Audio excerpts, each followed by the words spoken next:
My name is Mark Ramos, and I will be presenting an informative speech on gun control. Have you ever watched the news on your TV? Maybe come across a story on your mobile device that is titled Mass Shooter or 5 Shot, 2 Dead? Sadly, these gun-related crimes are not a surprise to us Americans anymore.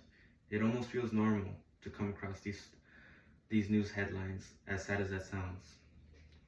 Guns play a crucial part in our society. It is important to note guns are a tool of defense in which people have abused this tool to harm others. Having lived in America for 20 years, born in 2002 and raised in Southern California, in the state of which has the most strictest gun laws in the country, I have witnessed firsthand the onslaught of gun violence, whether it was on the local news or a couple blocks down from my own house. But I have also witnessed the proper use of a firearm, which is to protect oneself. Today, first I will discuss the amount of gun-related incidences that have taken place in the United States. Secondly, I will discuss the effect of having stronger gun laws. Lastly, I will inform the audience about how gun laws are marketed in the U.S. Let me first discuss the amount of gun-related incidences that have taken place in the United States.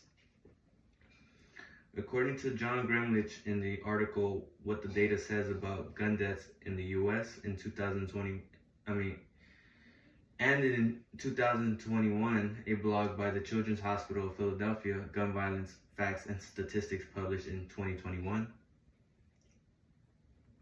The most recent year for which complete data is available, 48,830 people have died from gun-related injuries in the U.S., according to the CDC.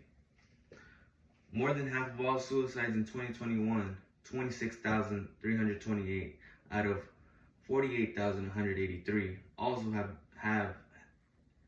had a gun involved in these incidences. According to Adeline Lowe James Fowler in their article, The Mathematics of Murder, published in 2013, gun control advocates believe that the widespread of gun ownership increases the rate of gun-related crime and homicide. For example, Sandy Hook, the mass shooting in Newton, Connecticut on December 14, 2012. Adam Lanza obtained an AR-15, which was purchased originally by his mother.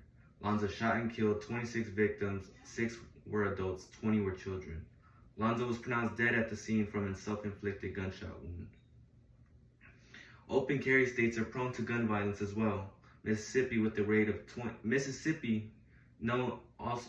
Mississippi, heavily known for their gun pro laws and open carry laws, has a rate of 27.4 deaths per 100,000 people and has the highest rate of gun deaths in the U.S.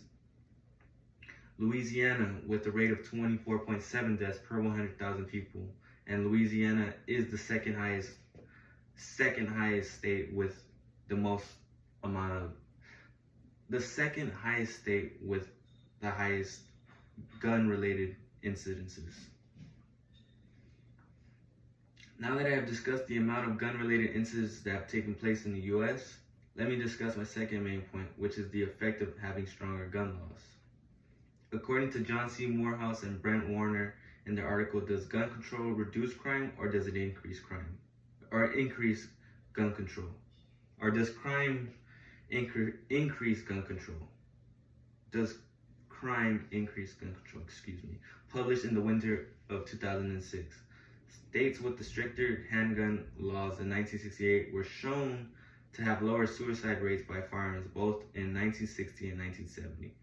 Law-abiding citizens can be expected to conform to the law and obtain permits, register guns, and enroll in firearm safety courses.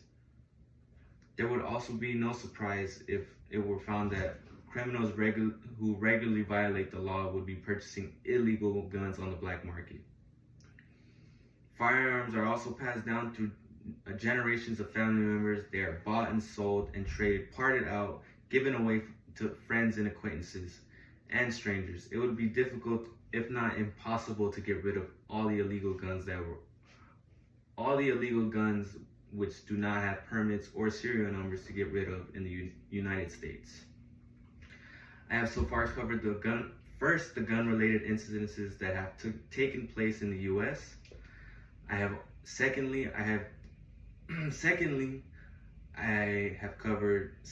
I've talked over the effect of having stronger gun laws in the U.S. In my final point, I will inform the audience about how the guns are marketed in the U.S. According to Garen G.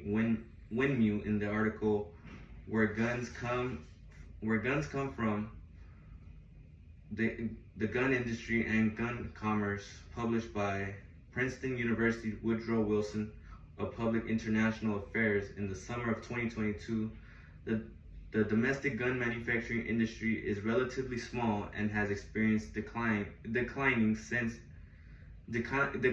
in sales in recent years.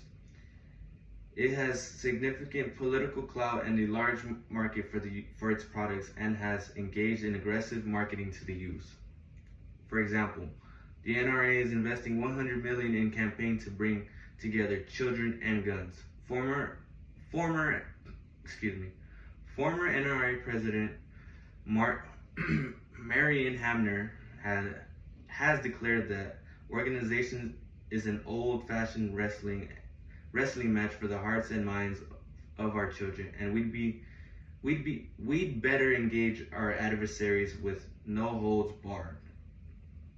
In his monthly column in Guns and Ammo magazine, NRA President Charleston Heston has exhorted gun owners to consider how you can help pressure freedom for future Americans by introducing a young person the satisfaction of firing a gun.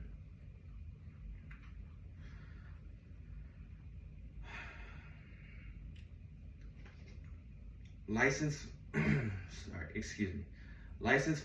firearm dealers are a source of guns that are used in crimes. From August 1993 to March 1996, a Kansas City dealer illegally sold 1,357 guns from his minivan. More than 200 of these guns had later been recovered from the crime scenes in Kansas City. The firearms were primarily Lorcin and Bicro handguns, which is a gun manufacturing company that manufactures all these weapons. Strangely enough, they ended up in the hands of people without legally registering them. In this speech, I have covered gun-related incidences that have taken place in the United States. Secondly, discuss the effects of having stronger gun laws in the United States. And finally, how guns are marketed in the U.S. In conclusion, you have now learned about the harms a firearm inflict on an individual, which may cause a ripple effect into people's livelihood, whether it was murder or suicide. Maybe someday in the future we can hope there are better regulations to have more control over firearms in order to prevent